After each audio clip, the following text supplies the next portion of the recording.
আসসালামু আলাইকুম প্রিয় দর্শক, অন্য মঞ্চের আলোচনায় আজকে আমাদের অতিথি হিসেবে আছেন। বিস্মিত সম্ভবত হতেই হয় যে এই খবর একরকম নিশ্চিত করে আমার দেশ পত্রিকা বলছে যে এ দুজনের বাইরে যে দুজনকে অন্তর্বর্তীকালীন সরকারের উপদেষ্টা পরিষদ থেকে বিএনপি নিচ্ছে, তার মধ্যে একজন আইন উপদেষ্টা আসিফ নজরুল এবং আরেকজন সংস্কৃতি উপদেষ্টা মোস্তফা সরোয়ার ফারুকী। কারণ বিএনপির ভেতরে নাকি এই আলাপ তুঙ্গে যে এরা দুজন এত ভালো কাজ করেছেন যে এদেরকে নিশ্চিতভাবে বিএনপির কাজে লাগানো উচিত পরবর্তী মন্ত্রিসভাতেও।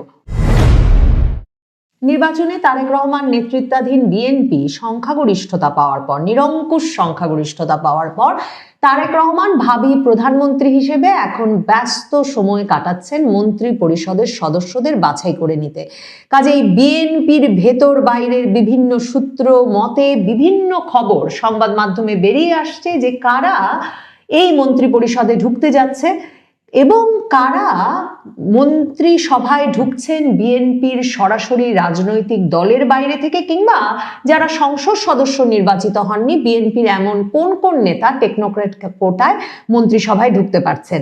একরকম পরিষ্কার, তারেক রহমান এবং বিএনপি সংবিধানের বাইরে গিয়ে ইউনূস সরকারের প্রেসক্রিপশন মতো কোনো শপথ গ্রহণে রাজি হচ্ছেন না এবং সে কারণেই এ বিষয়টা পরিষ্কার করা হয়েছে যে মন্ত্রী পরিষদের যে শপথ গ্রহণ অনুষ্ঠিত হবে সে শপথ তারা নেবেন সংবিধান অনুযায়ী রাষ্ট্রপতি শাহাবুদ্দিন চুপ্পুর বাসভবন বঙ্গভবনে। এবং মন্ত্রিপরিষদ সচিব একথা জানিয়ে দিয়েছেন যে নতুন মন্ত্রিসভার শপথ হতে পারে সর্বোচ্চ আগামী 3 থেকে 4 দিনের মধ্যে বঙ্গভবনে সংবিধান অনুযায়ী এই রাষ্ট্রপতি এ শপথ পড়াবেন। তবে জানিয়ে রাখা ভালো, ইউনূস সরকার এখনো ঠিক করে উঠতে পারে নাই সংসদ সদস্যদের শপথ গ্রহণ করাবেন কারা। প্রেস সচিব শফিকুল আলম আর ইউনূস সরকারের সংবিধান প্রণেতা আলী রিয়াজ তারা দুজন মিলে সংবাদ সম্মেলনে এসে বলেছেন 17 তারিখের বেশি কিছুতেই দেরি হবে না একটা সংসদ সদস্যদের শপথ পড়াতে। তবে কে শপথ পড়াবেন সেটা তারা পরবর্তীতে জানিয়ে দেবেন। বিএনপির মির্জা ফখরুল ইসলাম আলমগীর, রুহুল কবির রিজভী আহমেদের মতো নেতা যারা কিনা বিএনপির দুর্গটা একরকম ধরে রেখেছিলেন পুরো আওয়ামী লীগ শাসনামল জুড়ে, সেই নেতারা মন্ত্রী হচ্ছেন, সেটা খুবই স্বাভাবিক। এবং এরই মধ্যে মির্জা ফখরুল ইসলাম আলমগীরকে কোনো কোনো সংবাদ মাধ্যম লিখছে যে তাকে স্থানীয় সরকার মন্ত্রণালয় দেওয়া হতে পারে। আর প্রায় প্রত্যেকটি সংবাদপত্র যারা মন্ত্রিসভা কেমন হবে তা নিয়ে খবর লিখছে, মানব জমিন, আমার দেশ পত্রিকা, সারা বাংলা, তারা প্রত্যেকেই বলেছেন যে রুহুল কবির রিজভী আহমেদকে তথ্য সম্প্রচার মন্ত্রণালয়ের দায়িত্ব দেওয়া হতে পারে। মির্জা ফখরুল ইসলাম আলমগীর এবং মঈন খান, বিএনপির আগের আমলেরও মন্ত্রী, এ দুজনকে রাষ্ট্রপতি পদে বিবেচনা করা হচ্ছে, সে খবর আবার দিচ্ছে মানব জমিন পত্রিকা। কিন্তু আমার দেশ পত্রিকা বিস্ফোরক খবর নিয়ে এসেছে। যে বিস্ফোরক খবর কতটা বিস্ময়কর আমি জানি না, কারণ আমি বরাবর বলছিলাম যে তারেক রহমানের ওপর যেমন একটা জাতীয় সরকার গঠনের চাপ থাকবে, জামায়াতে ইসলামী, জাতীয় নাগরিক পার্টি সহ একটা মন্ত্রিসভা গঠনের চাপ থাকবে, তেমনি তার উপর চাপ থাকবে ইউনূসের সরকার থেকে কয়েকজনকে নিয়ে নেওয়ার। কারণ এদের প্রত্যেকের পক্ষে আসলে আবারও সাধারণ জীবনে ফিরে যাওয়া যেমন সম্ভব হবে না, তেমনি ইউনূস সরকারের নানা অ্যাসাইনমেন্ট পূরণের পুরস্কার হিসেবেও এদের একদলকে বিএনপির নেওয়ার একরকমের চাপ থাকবে। সেই আশঙ্কা বা সেই সম্ভাবনা আমি বারবারই ব্যক্ত করেছিলাম। এক্ষেত্রে সালেউদ্দিন আহমেদকে অর্থ মন্ত্রণালয়ে রেখে দেওয়া হতে পারে, পরিকল্পনা মন্ত্রণালয়ে ওয়াহিদুদ্দিন মাহমুদকেই রেখে দেওয়া হতে পারে, এই খবর যেমন আমার দেশ দিয়েছে। এবং মনে রাখবেন সালেউদ্দিন আহমেদ এবং ওয়াহিদুদ্দিন মাহমুদ এ দুজনকেই বিএনপির পরামর্শেই কিন্তু অন্তর্বর্তীকালীন সরকারের উপদেষ্টা হিসেবে নিয়োগ দেওয়া হয়েছিল। সালেউদ্দিন আহমেদ অত্যন্ত ঘনিষ্ঠ বিএনপি আমলের গভর্নর ছিলেন, পরিকল্পনা উপদেষ্টা হিসেবে দায়িত্ব পালনরত ওয়াহিদুদ্দিন মাহমুদ নিজেই সংবাদ মাধ্যমের সামনে কয়েক দফায় বলেছেন যে তিনি মির্জা ফখরুল ইসলাম আলমগীরের যেহেতু সহপাঠী ছিলেন, কাজেই তার পরামর্শে এ দফার অন্তর্বর্তীকালীন উপদেষ্টা পরিষদে তিনি জায়গা পেয়েছেন। কাজেই এ দুজনকে বিএনপি তাদের অভিজ্ঞতা এবং বিএনপি ঘনিষ্ঠতার জন্য, বহু দশকের বিএনপি ঘনিষ্ঠতার জন্য রেখে দিতে পারেন এবং মন্ত্রিসভায় তাদেরকে আনা হতে পারে, আমন্ত্রণ জানানো হতে পারে। এই খবর যেমন আমার দেশ দিয়েছে, বিস্মিত সম্ভবত হতেই হয় যে এই খবর একরকম নিশ্চিত করে আমার দেশ পত্রিকা বলছে যে এ দুজনের বাইরে যে দুজনকে অন্তর্বর্তীকালীন সরকারের উপদেষ্টা পরিষদ থেকে বিএনপি নিচ্ছে, তার মধ্যে একজন আইন উপদেষ্টা আসিফ নজরুল এবং আরেকজন সংস্কৃতি উপদেষ্টা মোস্তফা সরোয়ার ফারুকী। কারণ বিএনপির ভেতরে নাকি এই আলাপ তুঙ্গে যে এরা দুজন এত ভালো কাজ করেছেন যে এদেরকে নিশ্চিতভাবে বিএনপির কাজে লাগানো উচিত পরবর্তী মন্ত্রিসভাতেও। অথচ নভেম্বরে যখন মোস্তফা সরোয়ার ফারুকী নিয়োগ পেয়েছিলেন, তখন কিন্তু মানে বিএনপি জামাত সকল তরফে আওয়াজ উঠেছিল যে এই ব্যক্তিকে ঠিক কে নিয়োগ দিলেন। বিশেষ করে বিএনপি ঘনিষ্ঠ সংস্কৃতি কর্মীরা রীতিমতো ফেসবুকে একের পর এক প্রমাণ হাজির করছিলেন যে আওয়ামী লীগের দশক শাসনামলে মোস্তফা সরোয়ার ফারুকী সরকারি প্রায় সকল অনুষ্ঠানে কিভাবে গুরুত্বের সঙ্গে আমন্ত্রণ পেয়েছেন, যোগ দিয়েছেন, আর তার স্ত্রী বঙ্গবন্ধুকে নিয়ে তৈরি মুজিব সিনেমাতে অভিনয় থেকে শুরু করে শেখ হাসিনা সহ সরকারের মন্ত্রীদের কতটা ঘনিষ্ঠ ছিলেন এবং কিভাবে তাদের সঙ্গে সকল সামাজিক সাংস্কৃতিক অনুষ্ঠানে যোগ দিয়ে আসছিলেন। এখন এহেন মোস্তফা সরোয়ার ফারুকীকে নেওয়ার জন্য বা রেখে দেওয়ার জন্য বিএনপির ভেতরে কারা বড় ধরনের মানে তদবির করছে সেটা একটা বিস্ময় বটে। মানে যে কে কার তদবিরে মোস্তফা সরোয়ার ফারুকী ইউনূসের মন্ত্রিসভায় ঢুকেছিলেন যেমন জানা যায় না, তেমনি এখনো জানা যাবে কিনা আমি বলতে পারছি না যে কার তদবিরে তিনি বিএনপির মন্ত্রিসভায় ঢুকে পড়বেন বলে আমার দেশ পত্রিকা বিএনপির ভেতরের সূত্র থেকে নিশ্চিতভাবে একরকম নিশ্চিতভাবে খবর দিচ্ছে। তবে আসিফ নজরুলের বিষয়ে আমার দেশ পত্রিকা লিখছে তাকে নিয়ে স্থায়ী কমিটির কোনো সদস্যের ঘোরতর আপত্তি আছে। কাজেই আসিফ নজরুল টিকে যেতে পারবেন কিনা তা নিয়ে সন্দেহ আছে। আপনাদেরকে আমি বলেছিলাম যে বিএনপি নেত্রী খালেদা জিয়ার মৃত্যুর পর তার জানাজা অনুষ্ঠানে আসিফ নজরুল যেভাবে দৌড়াদৌড়ি করছিলেন এবং তারপর তিনি যেভাবে মানে খালেদা জিয়াকে যে তার কফিন ঢাকা হয়েছিল যে পতাকা, সেই পতাকা নিয়ে তিনি যেভাবে ছুটে গেলেন তারেক রহমানের কাছে, কিংবা তিনি যখন লম্বা স্ট্যাটাস দিয়ে বসলেন যে কিভাবে তিনি সারাটা জীবন ভক্তি করে এসেছেন খালেদা জিয়াকে, কিন্তু যত ভক্তি করেছেন তত প্রকাশ করে উঠতে পারেন নাই, এসব লিখে বসলেন, তখনই আমি আপনাদের জানিয়েছিলাম যে আসিফ নজরুল স্যার অস্থির হয়ে উঠেছেন যাতে তিনি কোনো না কোনোভাবে বিএনপির পরবর্তী মন্ত্রিসভায় ঠাঁই পান। তবে আসিফ নজরুলের চাকরিটা পাকা কিনা তা নিশ্চিত করে বলতে পারছে না আমার দেশ। স্থায়ী কমিটির কোনো সদস্য যে তার বিষয়ে আপত্তি করবেন সেটা খুব স্বাভাবিক, কারণ বিএনপি ঘনিষ্ঠ এবং বিএনপি সমর্থক হিসেবেই যদিও বা তিনি এই অন্তর্বর্তীকালীন সরকারের উপদেষ্টা পরিষদে জায়গা পেয়েছিলেন এবং বিএনপি ঘনিষ্ঠ বুদ্ধিজীবী হিসেবেই তার যে বিরাট পরিচিতি, তারই সুবাদে তাকে ওয়াকারুজ্জামান সেনা ভবনে নিয়ে অন্তর্বর্তীকালীন সরকারের উপদেষ্টা পরিষদ গঠনের পুরো আলোচনায় যুক্ত করেছিলেন একেবারে 5ই আগস্ট থেকে। কিন্তু বিএনপির বরাবরের অভিযোগ ছিল যে আসিফ নজরুল কোনো দায়িত্ব পালনে বা কোনো সিদ্ধান্ত গ্রহণের ক্ষেত্রে বিএনপির কোনো চাহিদার বিষয়ে কর্ণপাত করেন নাই, বিএনপির কোনো পরামর্শের বিষয়ে কর্ণপাত করেন নাই। তিনি পুরো সময় পরিচালিত হয়েছেন জামায়াতে ইসলামী এবং জামায়াতে ইসলামী ঘনিষ্ঠ জাতীয় নাগরিক পার্টির নেতৃবৃন্দের দ্বারা। কাজেই আসিফ নজরুল শেষ পর্যন্ত চাকরিতে টিকতে পারবেন কিনা প্রশ্ন আছে। বিশেষ করে আসাদুজ্জামান অ্যাটর্নি জেনারেল যাকে নিয়োগ করেছিল বিএনপি, মানে বিএনপি সবচেয়ে তাৎপর্যপূর্ণ যে পদে আগস্টে নিয়োগ দিয়েছিল, 6ই আগস্টে তারা অ্যাটর্নি জেনারেল পদটা নিয়ে নেয়, কারণ তারা জানতো তারেক রহমানের বিরুদ্ধে যে শতাধিক মামলা আছে সেসব মামলা খুঁজে খুঁজে বের করে সেগুলো নিষ্পত্তি করে ফেলার জন্য অ্যাটর্নি জেনারেলের মতো গুরুতর পদে তাদের নিজস্ব একেবারে বিশ্বস্ত লোক প্রয়োজন। সেই অ্যাটর্নি জেনারেল পদে থাকা আসাদুজ্জামানকে তারেক রহমান কিন্তু নমিনেশন দিয়ে সংসদ সদস্য বানিয়ে এনেছেন। কাজেই ওই আসাদুজ্জামানকে ধাক্কা দিয়ে সরিয়ে এখন আসিফ নজরুল সত্যিই আইন উপদেষ্টা হয়ে যাবেন কিনা বলা মুশকিল। তবে তারেক রহমান যদি জায়গা দিতে চান বা মুস্তাফা সরোয়ার ফারুকী, আসিফ নজরুলের মতো উপদেষ্টারা যদি তারেক রহমানের মন জয় করে থাকতে পারেন তাহলে নিশ্চয়ই কোনো না কোনো মন্ত্রণালয় তাদের জন্য খুঁজে পাওয়া যাবে। মানব জমিন শিরোনাম করেছে মন্ত্রিসভার আকার হবে ছোট।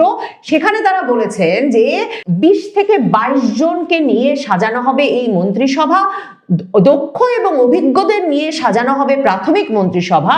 এর মধ্যে 2 জন যুক্ত হতে পারেন টেকনোক্র্যাট কর্মকর্তায়। অর্থ এবং পররাষ্ট্র এই 2 মন্ত্রণালয়ের দায়িত্বে আসতে পারেন নির্বাচিতদের বাইরে থেকে। এরই মধ্যে জানা যাচ্ছে তারেক রহমানের লন্ডন জীবনের অত্যন্ত ঘনিষ্ঠ তারেক রহমানের পররাষ্ট্র বিষয়ক উপদেষ্টা হুমায়ুন কবির, যাকে সঙ্গে নিয়ে তিনি ইউনূসের সঙ্গে বৈঠক করতে গিয়েছিলেন 2025-এর জুনে, সেই হুমায়ুন কবির হতে যাচ্ছেন পররাষ্ট্র প্রতিমন্ত্রী টেকনোক্র্যাট কোটায়, কারণ তিনি নির্বাচনে মনোনয়ন পান নাই। এখন অর্থ মন্ত্রণালয়ের ব্যাপারটিও মানব জমিন লিখছে যে টেকনোক্র্যাট কোটায় আসতে পারে। এখন ধারণা করা হচ্ছে সেটা ইউনূস সরকার থেকে সালেউদ্দিন আহমেদকে দেওয়া হতে পারে। সারা বাংলা কিন্তু বলছে আইন মন্ত্রণালয়ের দায়িত্ব যাবে সাবেক অ্যাটর্নি জেনারেল আইনজীবী আসাদুজ্জামানের কাছে। পররাষ্ট্র মন্ত্রণালয়ের দায়িত্ব পেতে পারেন আমির খসরু মাহমুদ চৌধুরী। যদিও বিএনপির সময়কার তারকা বাণিজ্য মন্ত্রী আমির খসরু মাহমুদ চৌধুরীর কাছে বাণিজ্য মন্ত্রণালয় যাবে এ বিষয়ে এক রকমের স্থির ধারণা থাকবার পরেও পররাষ্ট্র মন্ত্রণালয় আমির খসরু মাহমুদ চৌধুরীর কাছে যাওয়াটাও একটা স্বাভাবিক সিদ্ধান্ত হতে পারে, কারণ গত বছর ধরে বিএনপির পররাষ্ট্র বিষয়ক কমিটিটা কিন্তু আমির খসরু মাহমুদ চৌধুরী নেতৃত্ব দিয়ে আসছেন। এছাড়া এখানে আবার লেখা হচ্ছে, সারা বাংলা আবার বলছে যে অর্থ মন্ত্রণালয়ের দায়িত্ব পেতে পারেন ডক্টর রেজা কিবরিয়া, মানে আওয়ামী লীগের শাহ এএমএস কিবরিয়া, আওয়ামী লীগ আমলের অর্থমন্ত্রী, তার পুত্র রেজা কিবরিয়া, যিনি নির্বাচনের ঠিক আগে আগে চমক জাগিয়ে এক রকমের বিএনপিতে যোগ দিয়ে নমিনেশনও পেয়ে গেছেন এবং নমিনেশন পেয়ে বিজয়ীও হয়েছেন, এবং এখন তিনি অর্থ মন্ত্রণালয়ের দায়িত্ব পাবেন বলে সারা বাংলা লিখছে। বাণিজ্য মন্ত্রণালয়ের দায়িত্ব সারা বাংলা বলছে সালাউদ্দিন আহমেদকে দেওয়া হবে। মানব জমিনে দেখেছি সালাউদ্দিন আহমেদ স্থানীয় সরকার মন্ত্রণালয়ের দায়িত্ব পেতে পারেন বলে ধারণা করা হয়েছে। এখানে বলা হচ্ছে সারা বাংলায় বিদ্যুৎ জ্বালানি খনিজ সম্পদ মন্ত্রণালয়ের দায়িত্ব পাবেন আব্দুল আওয়াল মিন্টু। আসলে তো বাঘা বাঘা লোকেরা আছেন, একদিকে যেমন মন্ত্রিত্বের দায়িত্ব পালনকারী অভিজ্ঞ ব্যক্তিবর্গ আছেন বিএনপিতে, তেমনি ব্যবসায় বাণিজ্যে পেশায় খুবই দক্ষ এবং সুপরিচিত বাঘা বাঘা সব ব্যক্তিরা এবার নির্বাচিত হয়ে এসেছেন। কাজেই বিদ্যুৎ জ্বালানি খনিজ সম্পদ মন্ত্রণালয়ের দায়িত্ব দেওয়া হচ্ছে আব্দুল আওয়াল মিন্টুকে, এমন কথা লিখছে সারা বাংলা। নৌপরিবহন মন্ত্রণালয়ের দায়িত্ব পাচ্ছেন শহীদুদ্দিন চৌধুরী আনি। স্বরাষ্ট্র মন্ত্রণালয়ের দায়িত্ব পাবেন মেজর অবসরপ্রাপ্ত হাফিজউদ্দিন আহমেদ বীর বিক্রম। শিক্ষা মন্ত্রণালয় আনম ও এসানুল হক মিলন, যিনি শিক্ষা প্রতিমন্ত্রী ছিলেন এর আগের বার। এছাড়া সাবেক শিক্ষামন্ত্রী ডক্টর ওসমান ফারুকের নামও কিন্তু আছে। সংস্কৃতি মন্ত্রণালয়ের দায়িত্ব সারা বাংলা বলছে শামা ওবায়েদকে দেওয়া হবে।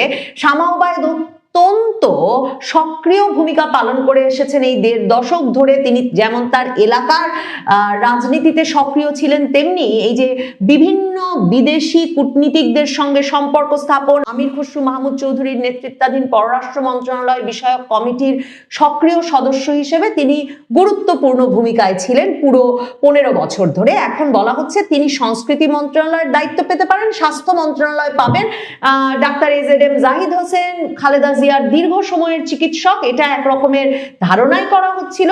তারেক রহমান ভোটের দিনে সংবাদ মাধ্যমের সামনে এসে বলেছিলেন যে আন্দোলন করেছেন যারা, তারা একসঙ্গে, তাদের সকলকে নিয়েই একটা সরকার গঠনের কথা তিনি ভাবছেন। তো তখন আবার সন্দেহ হয়েছিল যে এর মানে কি জামায়াতে ইসলামী জাতীয় নাগরিক পার্টিকেও তিনি দলে নিচ্ছেন। এখন বোঝা যাচ্ছে যে জামায়াতে ইসলামী বা জাতীয় নাগরিক পার্টির সঙ্গে কোনো ভাগাভাগির বিষয় যে যাবেন না তারেক রহমান, যেটা তিনি রয়টার্সকে বলেছিলেন সেটাতেই তিনি স্থির থাকছেন। আন্দোলনে একত্রে সূত্রে থাকা দল বলতে তিনি তার জোটের দলগুলোকে বুঝিয়েছেন। এর অংশ হিসেবে রেজা কিবরিয়া সদ্য যোগ দিয়েছেন, তিনি যেমন জায়গা পাচ্ছেন, তেমনি নিজের দল এনডিএম ছেড়ে মুসাবিন শমশেরের ছেলে ববি হাজ্জাজ যে বিএনপিতে এসে নির্বাচন করেছেন, তাকে দেওয়া হবে মন্ত্রীপদ, এমন কথা আছে। বিজেপির আন্দালিব রহমান পার্থ মন্ত্রীপদ পেতে পারেন, এ কথা আছে।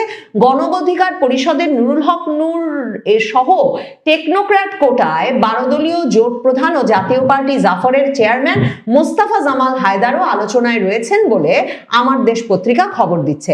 বিএনপির বহুল আলোচিত বহিষ্কৃত নেত্রী রুমিন ফারহানা, যিনি হাঁস মার্কায় স্বতন্ত্র দাঁড়িয়ে বিপুল ভোটে বিজয়ী হয়েছেন, তিনি প্রথম আলোকে সাক্ষাৎকার দিয়ে বলেছেন নির্বাচনে তিনি বিজয়ী হচ্ছেন দেখতে পেয়েই বিএনপি থেকে তার সঙ্গে যোগাযোগ করা হয়েছে এবং তাকে মন্ত্রী হওয়ার প্রস্তাব দেওয়া হয়েছে, তবে তিনি কিছুতেই বিএনপির দলে ফিরবেন না এবং তিনি এখন মন্ত্রিত্ব নেওয়ার কথা ভাবছেন না। বিএনপির তরফে আর কার কার সঙ্গে যোগাযোগ করা হচ্ছে, কে কে নিজ গরজে বিএনপির সঙ্গে যোগাযোগ করছেন, কে কে তারেক রহমানের মন জয় করে শেষ পর্যন্ত বিএনপির মন্ত্রিসভায় জায়গা পাবেন, সেটা দেখবার জন্য অপেক্ষা করতে হবে। তবে আসিফ নজরুল আর ফারুকী সেখানে ঢুকে গেলে নিশ্চয়ই তাকে চমকপ্রদ ঘটনা বলতেই হবে। নিরঙ্কুশ বিজয় নিয়ে সরকার গঠন করতে যাচ্ছে বিএনপি। ফল গণনা ও ঘোষণায় দফায় দফায় কারচুপির অভিযোগ করলেও জামাত ইসলামী বিরোধী দল হিসেবে সংসদে যাচ্ছে। দেশীয় আন্তর্জাতিক গণমাধ্যমে এসব খবর ফলো করে প্রচার পাচ্ছে। তবে ভোটের আগে ও পরে আন্তর্জাতিক গণমাধ্যমগুলোর মধ্যে একটি লক্ষণীয় ইস্যু হচ্ছে আওয়ামী লীগ ও দলটির উপর কার্যক্রম নিষিদ্ধ থাকার বিষয়টি। আন্তর্জাতিক নানা মহল থেকেও বিষয়টি আলোচনায় আসছে। কমনওয়েলথ ভোটের মাত্র একদিন আগে সরকারের সাথে বিষয়টি নিয়ে আলোচনা করেছিল, যেখানে সরকারের আইন উপদেষ্টা বলেছিলেন রিকনসিলিয়েশনের বিষয়টি পরে নির্বাচিত সরকার দেখবে। সেই নির্বাচিত সরকার এখন বিএনপির সাথে আলোচনায় বসতে আপত্তি নেই আওয়ামী লীগের। বাংলাদেশের সাবেক প্রধানমন্ত্রী শেখ হাসিনার ছেলে সজীব ওয়াজেদ জয় বলেছেন, দেশের প্রধানমন্ত্রী হিসেবে দায়িত্ব নেওয়ার পর তারেক রহমানের সঙ্গে আলোচনায় বসতে তার আপত্তি নেই। ব্রিটিশ টেলিভিশন ITV-কে দেয়া এক সাক্ষাৎকারে তিনি এই কথা জানিয়েছেন। গত বৃহস্পতিবার বাংলাদেশে যখন ত্রয়োদশ সংসদ নির্বাচন চলছিল, সে সময় ভিডিও কনফারেন্সের মাধ্যমে যুক্তরাষ্ট্রে অবস্থানরত জয়ের সাক্ষাৎকার নেন ব্রিটিশ সংবাদ মাধ্যম ITV সাংবাদিক মাহাতির পাশা। বাংলাদেশ সময় শনিবার ভোরে সাক্ষাৎকারটি প্রচার করে ITV। রাজনৈতিক উচ্চাকাঙ্ক্ষা নেই দাবি করলেও জয় বলেছেন তিনি বাংলাদেশে ফিরতে চান। বাংলাদেশের ত্রয়োদশ জাতীয় সংসদ নির্বাচনকে প্রহসন দাবি করলেও 24-এর আন্দোলন নিয়ন্ত্রণে দমনপীড়ন, তাতে আওয়ামী লীগ বা শেখ হাসিনার দায়, আওয়ামী লীগ সরকারের ভুল, শেখ হাসিনার মৃত্যুদণ্ডের রায়, তার দেশে ফেরার সম্ভাবনা, নির্বাচনের জামাতের উত্থান, আওয়ামী লীগের সংস্কার সহ বিভিন্ন বিষয়ে মাহাতির পাশার প্রশ্নের উত্তর দিয়েছেন সজীব ওয়াজেদ জয়। বিস্তারিত জানতে চলুন যাওয়া যাক বিশ্লেষণে।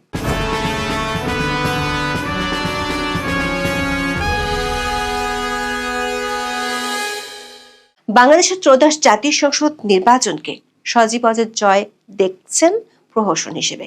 কারণ হিসেবে দাবি করেছেন দেশের সবচেয়ে বড় দল এবং সব প্রগতিশীল দলকে নির্বাচন থেকে বাইরে রাখা হয়েছে। তিনি বলেছেন মূলত এমন ভাবে সাজানো একটি নির্বাচন হয়েছে যাতে সবচেয়ে বড় ইসলামপন্থী দল জামাত ইসলামী তাদের জনসমর্থনের তুলনায় অনেক বেশি প্রভাব সংসদে পায়।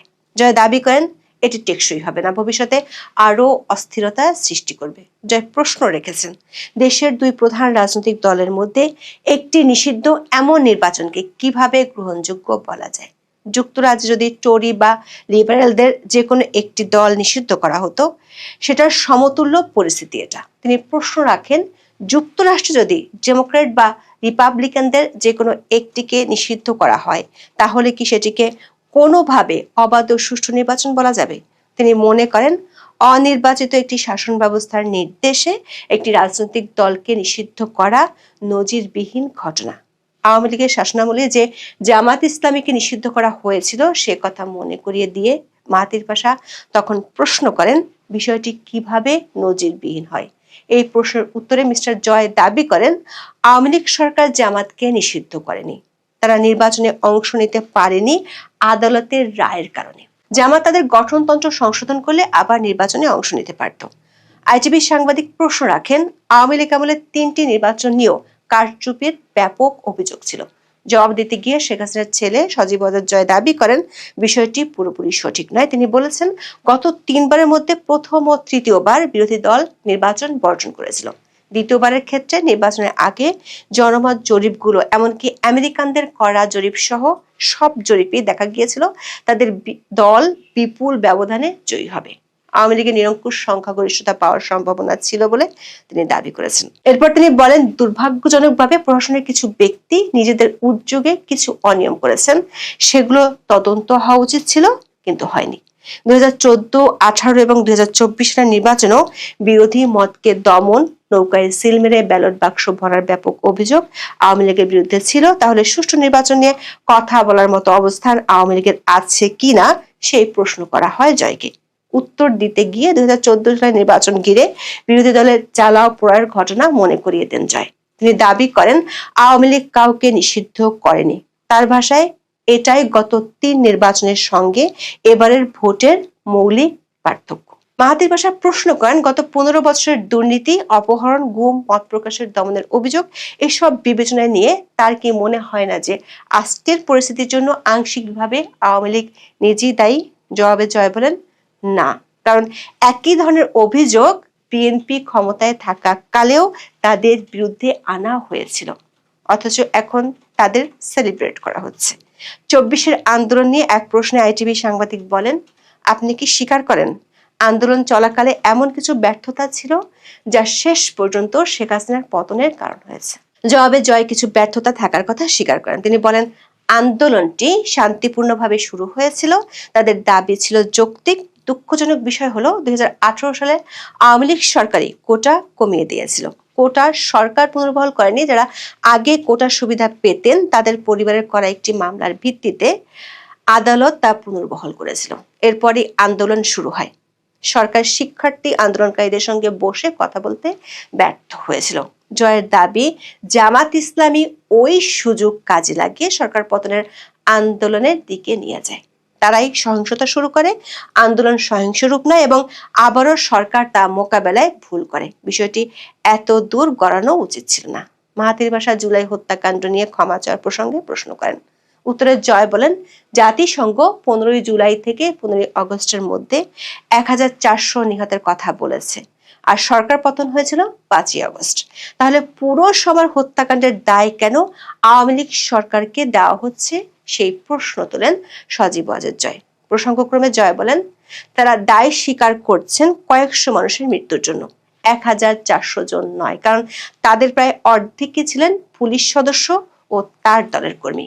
তবে তার মা শেখ হাসিনা কখনো কাউকে প্রাণঘাতী শক্তি প্রয়োগের নির্দেশ দেননি, শুধু যারা পুলিশ বা অন্যদের উপর হামলা করেছিল তাদের ক্ষেত্র ছাড়া। জয় জুলাই হত্যাকাণ্ডের বিচার নিয়ে প্রশ্ন তুলে বলেছেন, প্রতিবাদকারীদের হাতে সংগঠিত সব হত্যাকাণ্ডকে দায় মুক্তি দেওয়া, পুলিশ সদস্য ও সরকার সমর্থক কর্মীদের হত্যার জন্য আইনগত সুরক্ষা দেওয়া, যদি সেটিকে বৈধ বলা হয় তাহলে অতীতে যাই ঘটুক না কেন তার বিচারের প্রসঙ্গই অর্থহীন হয়ে যায়। তখন আর বিচার নিয়ে কথা বলারই বা মানে কি? যদি হত্যাকাণ্ডই গ্রহণযোগ্য হয়ে যায় তাহলে আর বিচার নিয়ে মাথা ঘামানোর প্রয়োজন কি? শেখ হাসিনার ফাঁস হওয়া অডিও রেকর্ডে তাকে আন্দোলনকারীদের হত্যার নির্দেশ দিতে শোনা গেছে বলে অভিযোগ রয়েছে। কর্তৃপক্ষের কঠোর দমন নীতির কারণে এত প্রাণঘাতী ঘটেছে কিনা সেই প্রশ্ন রাখা হয় সাবেক প্রধানমন্ত্রীর ছেলের সামনে। জয় আগের মতোই দাবি করেন, বিবিসি ও আল জাজিরা অডিও টেপের যে অংশটি প্রচার করেছে তা কেটে নেওয়ার একটি অংশ। আন্দোলনকারীদের বিরুদ্ধে কখনো প্রাণঘাতী অস্ত্র ব্যবহারের অনুমতি দেওয়া হয়নি। জুলাই আগস্টের ঘটনার জন্য মানবতা বিরোধী অপরাধে দোষী সাব্যস্ত করে আন্তর্জাতিক অপরাধ ট্রাইব্যুনাল ইতিমধ্যে শেখ হাসিনাকে মৃত্যুদণ্ড দিয়েছে। শেখ হাসিনা ভারতে নির্বাসিত জীবন কাটাচ্ছেন।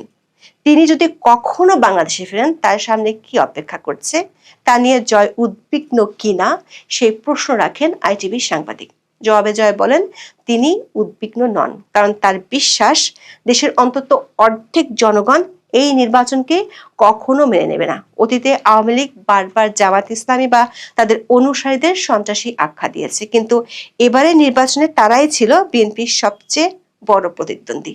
শেখ হাসিনার শাসনামলে দমন পীড়নের কারণে জামাতের এই পুনরুত্থান ঘটেছে কিনা সেই প্রশ্ন রাখা হয় সাক্ষাৎকারে। জয় তখন বলেন, প্রতিদ্বন্দ্বীহীন মাঠে খেললে পুনরুত্থান ঘটানো খুব সহজ। এখন সেটাই হচ্ছে। জামাত এককভাবে বাংলাদেশে খুব জনপ্রিয় দল নয়। বাংলাদেশের আদালত প্লট দুর্নীতির মামলায় সজীব ওয়াজেদ জয়কেও 5 বছর কারাদণ্ড দিয়েছে। এই অবস্থায় তিনি দেশে ফিরবেন কিনা বা দেশে যাওয়ার কোনো ইচ্ছা আছে কিনা জানতে চান মাহাথির পাশা। জয় বলেন, অবশ্যই এক সময় ফিরবেন।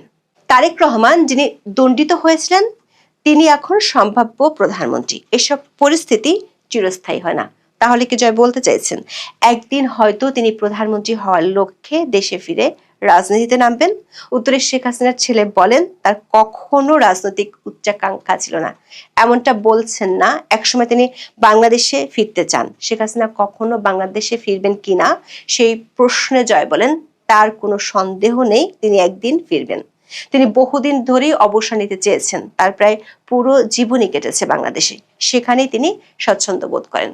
কোনো এক সময় তিনি ফিরবেন। তবে এই মুহূর্তে শেখ হাসিনার দেশে ফেরা একেবারেই নিরাপদ হবে না বলে মনে করছেন জয়। আরেক প্রশ্নের উত্তরে তিনি বলেন, মায়ের ভারতে থাকা নিয়ে তিনি উদ্বিগ্ন নন, কারণ তার বিবেচনায় ভারতই এখন শেখ হাসিনার জন্য পৃথিবীর সবচেয়ে নিরাপদ জায়গা। আওয়ামী লীগের সংস্কার দল গঠন নিয়ে প্রশ্ন করেন সাংবাদিক মাহাথির পাশা। জয় বলেন, এই মুহূর্তে আওয়ামী লীগ আছে নিপীড়ন আর নির্যাতনের মুখে। তিনি বলেন, তারা কারোর সঙ্গে কথা বলতে পারছে না, দলীয় বৈঠক করতে পারছেন না, সংবাদ সম্মেলন করতে পারছেন না, তাদের কার্যালয়গুলো পুড়িয়ে দেওয়া হয়েছে। কেউ কূটনীতিকদের সঙ্গে কথা বলার চেষ্টা করলেও গ্রেপ্তারের ভয়ে থাকতে হচ্ছে। তাই বর্তমান পরিস্থিতিতে আওয়ামী লীগের করার মতো কিছুই নেই। তবে পরিস্থিতি বদলাবে, সবসময় বদলায়। তারেক রহমান বলেছেন, তিনি প্রতিশোধের রাজনীতির পথে যেতে চান না। সে কথা মাথায় রেখে জয় কি তাকে মামলা প্রত্যাহার অনুরোধ করবেন? এমন প্রশ্ন করা হয় জয়কে। আইটিভির এই প্রশ্নে জয় বলেন, এটা তার হাতে নেই, তিনি দেশে থাকেন না, এটা পুরোপুরি দলের সিদ্ধান্তের বিষয়। তারা কি করতে চায় সেটি তারাই ঠিক করবে। এই প্রসঙ্গে বলেন, বিএনপি বাংলাদেশের আরেকটি বড় রাজনৈতিক দল, অবশ্যই তাদের সঙ্গে কথা বলা উচিত। বিএনপি কখনোই নির্বাচন বর্জন করা উচিত হয়নি। তারেক রহমান যদি প্রধানমন্ত্রী হন তাহলে অবশ্যই তারা তার সঙ্গে কথা বলবেন এবং তার সঙ্গে কাজ করবেন। বাংলাদেশে মুজিব পরিবার ও জিয়া পরিবার বংশানুক্রমিক নেতৃত্ব নিয়ে অনেকে সমালোচনা করেন। এর অবসান হওয়া উচিত কি না সেই প্রশ্ন করা হয় সজীব ওয়াজেদ জয়কে। জবাবে তিনি বলেন, এটা কি বংশানুক্রমিক রাজনীতি? তারা নিজেরা রাজনীতিতে থাকতে চান নাকি তৃণমূল পর্যায়ের মানুষ দলীয় কাউন্সিলে বারবার ভোট দিয়ে নির্বাচিত করেন? জয় দাবি করেন, তিনি যদি বাংলাদেশের প্রধানমন্ত্রী হতে চাইতেন তাহলে অনেক আগেই হতে পারতেন। তার মা 1 দশকের বেশি সময় ধরে তাকে নির্বাচনে দাঁড়াতে, সংসদ সদস্য হতে উৎসাহ দিয়ে আসছিলেন। তাহলে কেন জয় প্রধানমন্ত্রী হতে চাননি? জবাবে জয়ের উত্তর ছিল, তিনি স্বাচ্ছন্দ্যে থাকতে পারলেই খুশি। এখন এ পর্যন্ত, সবাই ভালো থাকুন।